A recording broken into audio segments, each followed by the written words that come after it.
Bismillahirrahmanirrahim. Saya mulakan pembentangan kita pada hari ini dengan serangkap pantun.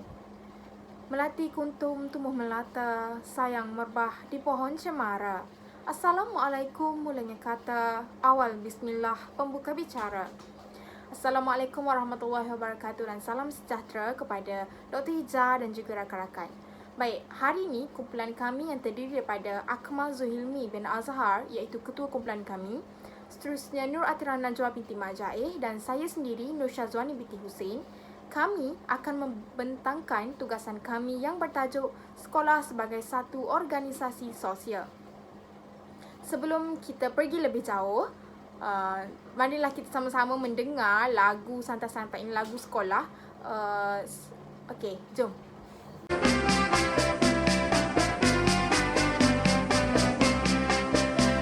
Rajin ke sekolahku, bertemu kawan dan guru. Hatiku riang selalu, belajar setiap waktu. Membaca, mengira, juga cerita, guruku ajar semua.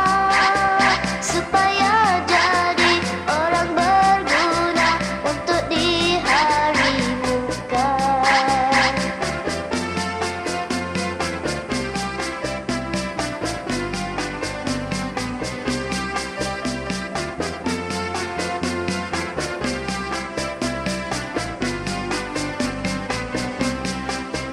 Ku rajin ke sekolahku, bertemu kawan dan guru. Hatiku riang selalu, belajar setiap waktu. Membaca, mengira, juga cerita, guruku ajar semua.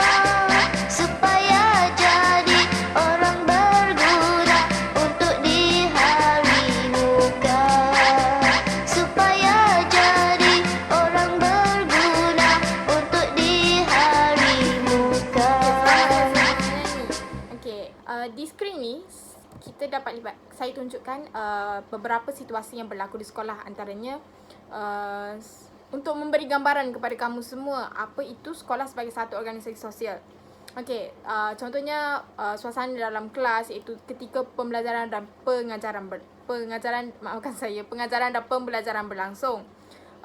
Dan juga aktiviti yang pelajar lakukan di sekolah. Jadi di sekolah merupakan satu tempat untuk mereka bergaul dan bersosial. Bersosial ni maksudnya mereka berkomunikasi antara satu sama lain. Maksudnya. Jadi untuk lebih jelas apa itu maksud sekolah sebagai satu organisasi sosial, kita pergi satu persatu. Okey, mula-mula sekali kita pergi kepada maksud sekolah. Apa itu sekolah? Sekolah ni merupakan satu bangunan ataupun tempat yang berfungsi untuk memberikan pendidikan kepada pelajar, yang merujuk kepada sesiapa sahaja yang belajar di situ. Okey, struktur sekolah moden ini dilengkapi dengan kemudahan teknologi maklumat ataupun sekadar bilik darjah sahaja. Selain itu, sekolah biasanya mempunyai beberapa tenaga pengajar ataupun guru untuk mendidik dan membimbing pelajar. Okey, di slide ini sekarang saya sertakan sekali gambar sekolah. Kamu semua mesti sudah tahu apa itu sekolah sebab semuanya berasal daripada sekolah semuanya sebelum ke alam universiti. Okey, saya nak jelaskan di sini bahawa sekolah itu merupakan satu tempat di mana adanya guru dan adanya pelajar dan berlakunya proses pengajaran dan pembelajaran di situ. Jelas? Okey, seterusnya ialah maksud organisasi. Apa itu organisasi? Organisasi ini merupakan pertubuhan ataupun organisasi ini adalah satu penyusunan sosial yang mengejar matlamat kolektif, mengawal prestasinya sendiri dan mempunyai satu sempadan yang memisahkannya daripada persekitaran. Okey, di sini saya sertakan 3 pendapat daripada 3 orang tokoh mengenai maksud organisasi ini sendiri. Okey, tokoh yang pertama ialah James Dimani, di mana beliau mengatakan organisasi ini adalah satu bentuk setiap perkumpulan manusia untuk pencapaian suatu tujuan. Untuk pencapaian suatu tujuan. Okey. Seterusnya ialah tokoh Hans Kochler, di mana beliau mengatakan organisasi ini merupakan sistem hubungan yang berstruktur yang mengkoordinasikan usaha sesuatu kelompok manusia untuk mencapai tujuan tertentu. Manakala tokoh John Price Jones mengatakan mengatakan organisasi ini adalah satu bentuk setiap perkumpulan manusia untuk pencapaian suatu tujuan dan di bawah kepimpinan bersama dan dengan alat yang tepat. Okey, kesimpulannya kita dapat rumuskan di sini, maksud organisasi ini merupakan satu kumpulan yang bekerjasama, yang sama-sama bekerjasama untuk mencapai satu matlamat yang sama. Iaitu sebagai contoh, jika di sekolah, organisasi di sekolah sama-sama mereka mengejar satu matlamat untuk mencapai visi dan misi sekolah. Jelas? Seterusnya ialah maksud sosial. Maksud sosial ini ialah satu keadaan di mana terjadinya proses kegiatan berinteraksi secara langsung ataupun secara tidak langsung, sengaja ataupun tidak sengaja antara individu dengan individu yang lain. Selain itu, sosial juga membawa maksud sebuah cara tentang bagaimana para individu ini saling berhubungan. Sebagai contoh, di sekolah, sosial ini berlaku apabila wujudnya komunikasi antara pelajar dengan guru-guru, antara pelajar dengan pelajar, pelajar dengan rakan-rakan mereka. Wujudnya komunikasi menyebabkan adanya hubungan sosial di situ. Okey, baik. Seterusnya kita pergi kepada ciri-ciri sekolah sebagai satu organisasi sosial. Saya yakin dan pasti kamu semua tertanya-tanya, sekolah sebagai satu organisasi sosial. Bagaimana? Bagaimana sekolah tu? Sekolah tu boleh, maafkan saya.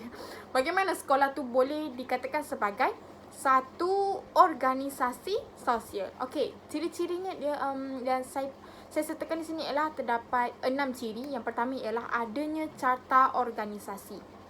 Sekolah adanya carta organisasi. Iaitu, apa itu carta organisasi? Carta organisasi ini ialah satu struktur susunan kedudukan tempat seseorang individu di dalam sesebuah organisasi. Susunan. Maksudnya, ianya bertujuan untuk menentukan tanggungjawab seseorang ahli mengikut jawatan mereka supaya tidak berlakunya sebarang pertindahan tugas ataupun tidak berlakunya istilah lepas tangan. Sebagai contoh di sekolah, kita lihat carta organisasi yang tertinggi ialah pengetua. Diikuti dengan penolong kanan pentadbiran, penolong kanan hal ehwal murid, penolong kanan co-curriculum, guru-guru kanan, guru kaunselor, guru ketua panitia dan guru-guru seterusnya. Maksudnya di sini, di sekolah itu sendiri ada susunannya yang tertentu yang menunjukkan setiap jawatan, setiap tingkat di carta organisasi itu mempunyai tanggungjawabnya yang tersendiri. Dan mereka ini saling bergabung, mereka berusaha sama-sama berganding bahu untuk mencapai satu matlamat, satu misi, satu visi yang sama-sama mereka ingin capai untuk meningkatkan kecemerlangan sekolah itu sendiri. Okey, jelas tentang carta organisasi. Seterusnya kita pergi kepada ciri yang seterusnya ialah adanya komuniti tersendiri. Komuniti ini ialah maksudnya setiap sekolah itu mempunyai adanya satu kumpulan yang mempunyai satu persefahaman dalam terhadap satu matlamat. Dan mereka sentiasa bekerjasama untuk mencapai matlamat tersebut. Sebagai contoh di sekolah adanya 100 orang guru, 1000 orang pelajar. Ini merupakan satu komuniti di sekolah dan mereka ini bersama-sama berusaha bersungguh-sungguh untuk mencapai matlamat, iaitu biasanya sekolah ini matlamat sekolah adalah untuk mencapai kecemerlangan pelajar, untuk mewujudkan, untuk membentuk pelajar yang seimbang, pelajar yang cemerlang, yang bermutu tinggi. Itu merupakan matlamat sekolah. Dan komuniti ini bersatu dan berganding bahu untuk mencapai matlamat mereka bersama. Jelas?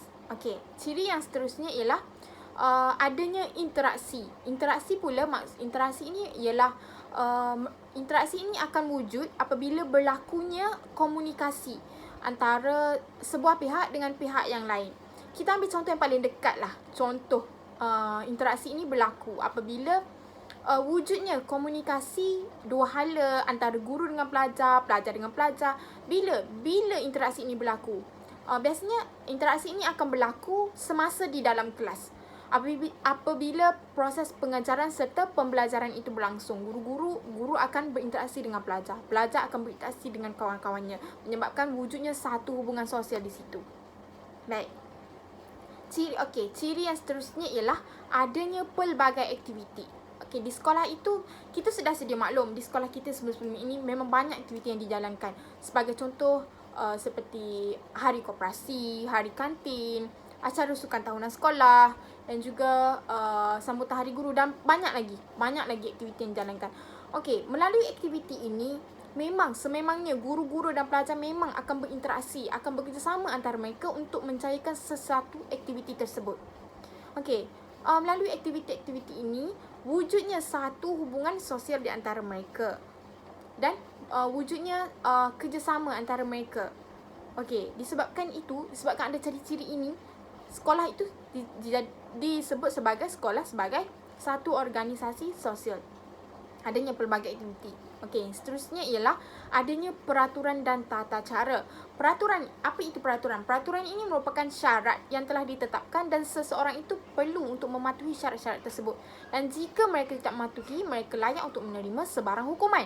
Dan tata cara pula ialah prosedur yang dilakukan sebelum menetapkan ataupun menentukan sesuatu tindakan ataupun keputusan. Sebagai contoh, kita ambil contoh tentang peraturan. Sebagai contoh di sekolah, seorang pelajar ini suka mounting sekolah, suka buat hal dekat sekolah. Jadi guru-guru mereka tidak terus mengambil tindakan terhadap pelajar ini. Adanya tata cara untuk sebelum pelajar ini menerima tindakan. Sebagai contoh, pelajar yang mounting kelas ini, mereka tidak akan terus menerima hukuman buang sekolah. Tidak, mereka akan melalui beberapa peringkat sebelum mereka sampai ke tahap dibuang sekolah. Itu merupakan peraturan dan juga tata cara yang ada di sekolah. Yang seterusnya ialah adanya sekolah ini sebagai pusat jeri. Apa itu jeri? Jeri ialah jasmani, emosi, rohani dan juga intelek. Mengapa bagaimana sekolah ni dikatakan sebagai pusat jeri? Kerana sekolah itu sendiri merupakan tempat di mana para pelajar dibentuk oleh guru-guru mereka untuk seimbang dari segi jeri tersebut, iaitu jasmani, emosi, rohani juga intelek. Pelajar-pelajar memang akan dibentuk berasaskan 4 aspek tersebut kerana ianya merupakan yang ditekankan dalam falsafah pendidikan kebangsaan. Jadi guru-guru di sekolah memang semua berusaha untuk mewujudkan pelajar yang seimbang dari segi jasmani, emosi, rohani dan juga intelek bagi mewujudkan pelajar yang bermutu tinggi. Jelas. Ciri-ciri itu merupakan ciri-ciri sekolah sebagai satu organisasi sosial. Saya ulang sekali lagi, iaitu adanya carta organisasi, adanya pelbagai aktiviti, adanya komuniti tersendiri, adanya peraturan dan tata cara, adanya interaksi, adanya pusat ciri. Seterusnya saya serahkan kepada pembentang yang seterusnya, iaitu Atira. Assalamualaikum warahmatullahi wabarakatuh. Terima kasih saya ucapkan kepada rakan pembentang saya sebentar tadi. Baiklah, saya akan meneruskan pembentangan ini. Kita akan lihat dari segi aspek sekolah sebagai satu organisasi sosial. Aspek ini boleh terbahagikan kepada 3. Yang pertama adalah aspek sosial. Aspek sosial ini merupakan perkara-perkara yang merujuk kepada masyarakat ataupun kemasyarakatan. Seterusnya, yang kedua ialah aspek politik.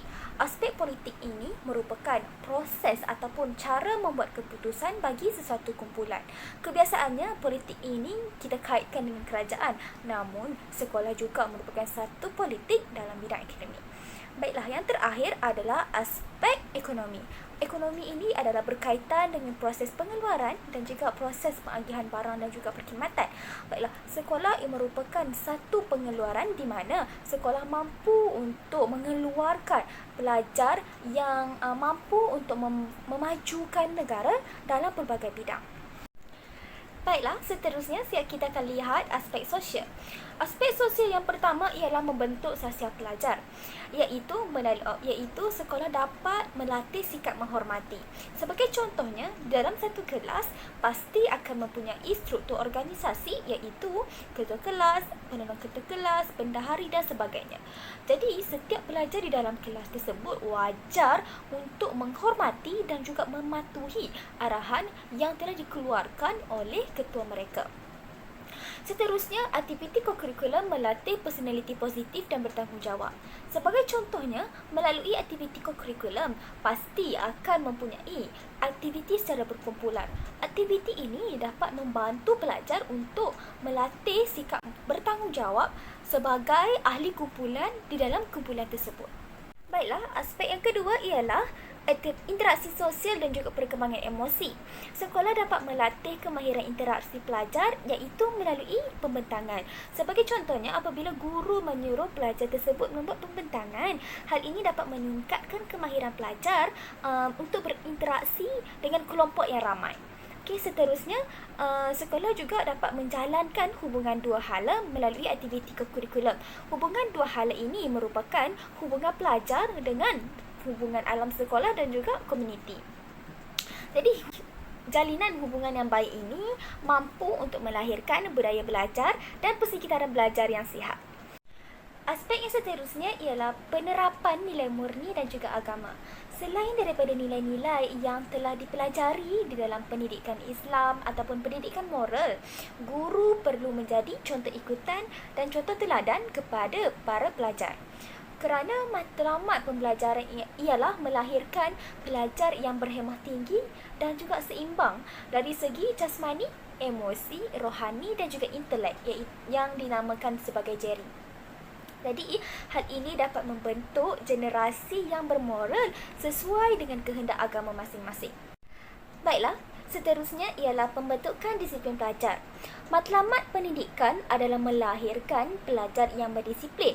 Jadi, pelajar yang berdisiplin merupakan pelajar yang menyedari hak dan tanggungjawab mereka masing-masing terhadap diri mereka, keluarga, masyarakat, institusi pembelajaran dan sebagainya.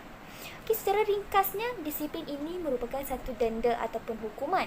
Jadi, untuk pelajar mempunyai disiplin diri mereka sendiri, mereka perlu diberi peluang untuk menjalankan satu aktiviti untuk meningkatkan kawalan diri mereka terhadap diri mereka sendiri. Baiklah, yang terakhir sekali ialah perpaduan dan juga patriotisme. Sekolah perlu mendedahkan pelajar dengan pelbagai budaya dari pelbagai kaum. Hal ini mampu untuk memupuk perasaan saling hormat-menghormati antara satu sama lain antara warga negara Malaysia yang berbagai kaum. Aspek ekonomi. Yang pertama ialah sekolah mampu untuk menyediakan tenaga kerja yang produktif. Sekolah mampu untuk melahirkan tenaga kerja yang profesional, mahir dan separuh mahir selaras dengan peluang pekerjaan pada masa akan datang untuk memenuhi keperluan industri negara.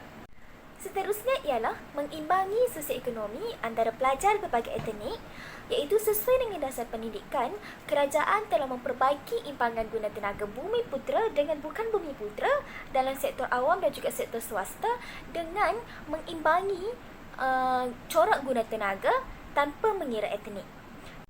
Seterusnya, mempraktikkan kemahiran yang dipelajari. Pelajar bukan sahaja belajar teori di dalam kelas sahaja. Mereka juga diberi peluang untuk menjalankan praktikal di sekolah. Hal ini dapat membuatkan pelajar untuk mempraktikkan kembali ataupun menggunakan kembali asas-asas yang telah mereka pelajari ketika mereka di dalam kelas. Yang terakhir sekali ialah pembentukan masyarakat yang berteknologi tinggi. Hal ini sangat penting supaya negara kita dapat bersaing dengan negara-negara maju yang lain. Sekolah juga mampu untuk menyiapkan tenaga kerja profesional yang mampu untuk menyerap, mengembang dan juga mengaplikasikan perkara-perkara yang telah dipelajari di dalam kelas dan memajukan negara dalam bidang teknologi. Seterusnya ialah aspek politik. Okey, aspek politik ini mampu untuk melatih sifat kepimpinan dalam diri pelajar. Yang pertama ialah memberi keyakinan kepada mereka untuk membuat keputusan yang betul ataupun tindakan yang positif apabila mereka menjadi seorang ketua kelab. Okey, yang kedua pula ialah melatih diri mereka untuk mengawal situasi yang sukar. Sebagai contohnya, apabila pelajar tersebut menjadi seorang pengawas dan dia terlihat rakannya terlibat dalam pergaduhan dan juga ataupun terlibat dengan merokok. Jadi pengawas tersebut perlu bijak untuk mengawal situasi tersebut. Seterusnya pula ialah melatih sifat bertanggungjawab. Okey, politik dalam sekolah bukanlah untuk pelajar merebut untuk mendapatkan sesuatu jawatan. Namun, apabila pelajar tersebut diberi jawatan tersebut, mereka perlu dilatih supaya mereka tidak mengambil mudah dalam urusan yang akan mereka lakukan kelak. Okey, seterusnya pula ialah melatih sifat berdisiplin. Okey, melatih sifat berdisiplin. Sebagai contohnya, apabila pelajar tersebut menjadi seorang ketua pengawas sebagai contohnya, beliau perlulah menjaga imej diri beliau kerana ketua pengawas ini sentiasa menjadi tumpuan ramai. Jadi, beliau perlu mempunyai sifat jujur dan juga amanah apabila beliau terlihat rakannya melakukan kesalahan ataupun sebagainya. Terima kasih Adira. Baiklah, saya akan menyambungkan pertanyaan ini dengan menyatakan 5 kepentingan sekolah sebagai satu organisasi sosial terhadap aspek pembangunan negara terutamanya. Terdapat 5 kepentingan sekolah sebagai organisasi sosial. Yang pertama adalah mengembangkan potensi dan kreativiti diri. Yang kedua, melahirkan masyarakat yang berakhlak mulia. Yang ketiga, melahirkan lebih ramai pakar pendidik. Yang keempat, berlakunya interaksi dan perkembangan emosi. Dan yang terakhir adalah menggalakkan perpaduan. Kepentingan yang pertama adalah sekolah dapat mengembangkan potensi diri dan kreativiti dalam kalangan pelajar. Sejak lahir lagi, setiap individu memiliki pelbagai keupayaan, bakat dan kreativiti dalam diri. Oleh itu, usaha perlu dijalankan bagi mencukil, mengasah dan memupuk kreativiti dan bakat tersebut. Sekolah merupakan sebagai tempat yang penting bagi membimbing para pelajar mengembangkan potensi dan kreativiti tersebut. Dalam proses persekolahan, ia dapat mencukil ataupun mengasah bakat, potensi dan kreativiti murid sama ada melalui guru ataupun secara sendiri melalui pelbagai pertandingan yang diadakan di sekolah dalam pelbagai peringkat sama ada peringkat rendah, peringkat sekolah, peringkat negeri ataupun peringkat kebangsaan, terutamanya dalam aktiviti kurikulum yang menyediakan pelbagai aktiviti seperti sukan dan permainan dan pada beruniform. Potensi dan kreativiti ini juga dapat ditingkatkan ke tahap yang lebih cemerlang dan tinggi lagi di sekolah bagi melahirkan generasi yang berkualiti dan berguna pada pembangunan negara terutamanya. Hal ini dapat menunjukkan bahawa terdapat ramai tokoh-tokoh kebangsaan yang mana bakat dan kreativiti ataupun kemahiran mereka sudah dipupuk dan diasah lagi pada waktu bersekolah lagi. Sebagai contoh, kita boleh mengambil tokoh negarawan kita iaitu tokoh sukan kebangsaan kita iaitu Datuk Lee Chong Wei, yang mana pada umur 10 tahun beliau telah mula berjinak bermain badminton di sekolah dan pada umur 11 tahun barulah secara serius menceburi bidang tersebut. Keadaan jelas menunjukkan sekolah bukan sahaja dapat memupuk minat pelajar untuk mencuburi perkara yang baru, tapi juga dapat mengembangkan potensi pelajar ke arah yang lebih cemerlang lagi. Seterusnya, kepentingan yang kedua adalah sekolah dapat melahirkan masyarakat yang berakhlak mulia. Sekolah merupakan sebagai medium yang penting bagi membentuk pelajar dari segi sosial terutamanya, iaitu membentuk nilai siasat yang baik dalam diri pelajar seperti sifat bertanggungjawab ataupun berdisiplin. Guru-guru dan masyarakat di sekolah ataupun staf-staf di sekolah terutamanya akan menunjuk mewujudkan ataupun menerapkan nilai-nilai yang baik ataupun budaya murni dalam kalangan pelajar melalui kegiatan harian ataupun melalui pengajaran di kelas seperti subjek-subjek pendidikan moral, pendidikan agama Islam dan pendidikan civic. Pelajar juga turut dilatih di sekolah untuk menjadi orang yang bertanggungjawab dan boleh bekerjasama dengan rakan-rakan yang lain dalam organisasi sekolah tersebut. Sebagai contoh, jawatan yang disandang di sekolah tersebut sama ada pengawas, ketua kelas ataupun pengurusi kelab. Hal ini dapat mengasah kemahiran, dapat mengasah bakat kepimpinan para pelajar tersebut. Terus contoh lain pula, dalam konteks kelas pula, kita dapat melihat bahawa setiap pelajar yang berada dalam kelas tersebut mempunyai tanggungjawab dan peranan masing dalam kelas. Sebagai contoh, pelajar yang duduk di barisan hadapan selalunya ditugaskan untuk memadam papan tulis selepas tamatnya sesi pengajaran. Manakala pelajar yang duduk berhadapan dengan guru akan diberikan tugas untuk membagi kertas-kertas latihan ataupun nota kepada rakan-rakan yang lain. Jelaslah sekolah bukan sahaja dapat memupuk semangat kerjasama, tapi juga dapat memupuk semangat hormati antara satu sama lain. Sekolah berperanan penting bagi melahirkan lebih ramai pakar pendidik dan tenaga pekerja, terutamanya dalam bidang yang ketiga di Malaysia iaitu sains dan teknologi, bagi tujuan untuk penyediaan keperluan sumber manusia dan menggerakkan aktiviti ekonomi dalam negara. Pendidikan di sekolah dapat meluaskan pandangan pelajar kerana diterapkan dengan pelbagai subjek-subjek yang membina seperti sains, matematik dan bahasa Inggeris bagi melahirkan masyarakat yang ada ilmu dan berintelektual. Dalam usaha membangunkan negara, ilmu ini merupakan perkara yang sangat penting bagi melahirkan masyarakat ataupun rakyat ataupun pelajar yang mempunyai kepakaran dalam memberi pelbagai idea-idea yang benas dan mewujudkan teknik-teknik yang baru dalam penyelidikan pembangunan negara terutamanya. Di sekolah juga turut dijadikan sebagai media yang penting bagi melatih dan melahirkan tenaga pekerja yang profesional, mahir dan separuh mahir bagi keperluan instansi negara.